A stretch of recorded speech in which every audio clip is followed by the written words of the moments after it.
नमस्कार सभी को, मैं doctor Neha, practising doctor at Bharat Homeopathy. आज की इस वीडियो में हम बात करेंगे एक किडनी का मरीज कौन कौन से फल का सेवन कर सकता है। जैसा कि आप सभी लोग जानते हैं कि जैसे ही आप किडनी के मरीज हो जाते हैं, आपको अपनी डाइट का बहुत ख्याल रखना होता है। अब डाइट आपको कैसी चूज करनी है जिसमें पोटेशियम की मात्रा कम हो, फास्फोरस की मात्रा कम हो और सोडियम की मात्रा कम हो, साथ ही साथ प्रोटीन की मात्रा भी कम हो। आप सभी लोग ये तो जानते हैं कि किडनी का काम होता है कि पूरे दिन भर में जो आपकी बॉडी में वेस्ट बनता है उसको शरीर से बाहर कर देना। लेकिन क्या आप जानते हैं किडनी आपकी बॉडी में सारे इलेक्ट्रोलाइट्स को भी बैलेंस करती है, जैसे कि सोडियम है, क्लोराइड है, पोटेशियम है, फास्फोरस है।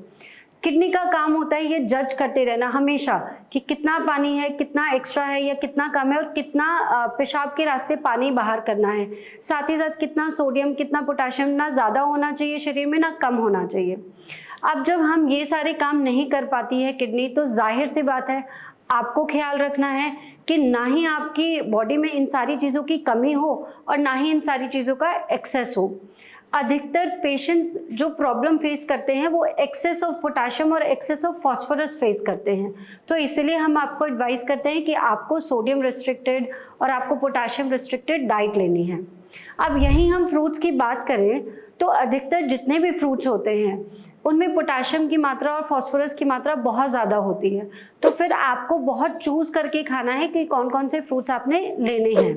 साथ ही साथ इस बात का ध्यान रखना है कि एक दिन में एक ही फल खाना है, बहुत सारे फलों को मिलाकर सैलेड बना के नहीं खाना है और एक दिन में 100 to 150 ग्राम्स पर डे इतना ही फ्रूट का सेवन करना है। अब हम बात करते हैं उन फ्रूट्स के बारे में जो किडनी फ्रेंडली कंसिडर किए जाते हैं। जैसे कि फ्रूट नंबर 1 है एप्पल, यानी कि सेब।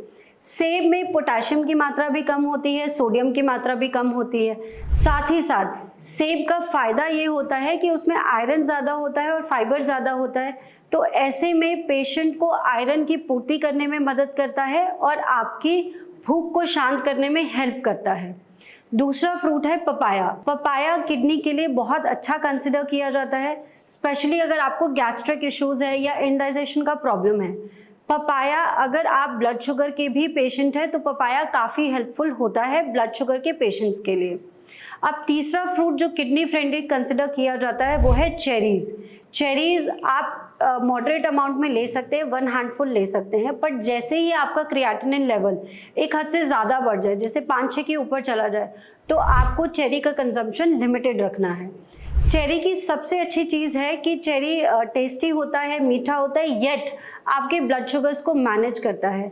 अब उसी के साथ साथ अगर आपको जोड़ों में समस्या है, दर्द की प्रॉब्लम है और बहुत आपकी नींद डिस्टर्ब रहती है, तो ऐसे में चेरी आपके लिए काफ़ी हेल्पफुल रहेगी।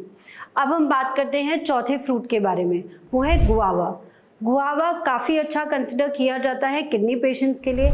आपके शरीर के अंदर चल रहे इन्फ्लेमेशन को कम करने में गुआवा बहुत हेल्पफुल होता है। साथ ही साथ ब्लड शुगर और ब्लड प्रेशर को भी कंट्रोल करता है। अब हम बात करते हैं 5वें फ्रूट के बारे में जो किडनी पेशेंट्स के लिए अच्छा कंसिडर किया जाता है, वो है नाशपाती। नाशपाती में बहुत अच्छे अमाउंट में एंटीऑक्सीडेंट और एंटी इन्फ्लेमेटरी प्रॉपर्टीज़ होती हैं, तो दिन भर में आप एक नाशपाती ले सकते हैं और नाशपाती खाने से कोलेस्ट्रॉल का लेवल, ब्लड शुगर और ब्लड प्रेशर का लेवल भी मेंटेन रहता है। ये सारे जो फ्रूट्स मैंने आपको बताए हैं ये आप ले सकते हैं। ये ध्यान रखना है बहुत सारे फ्रूट्स को मिक्स करके नहीं खाना है और एक दिन में 100 ग्राम से ज़्यादा भी फ्रूट का कंजम्पशन आप ना करें। उसके अलावा भी आप कोई जानकारी लेना चाहते हैं तो आप भारत होम्योपैथी की टीम से कॉन्टैक्ट करिए and we will be there to help you. Thank you.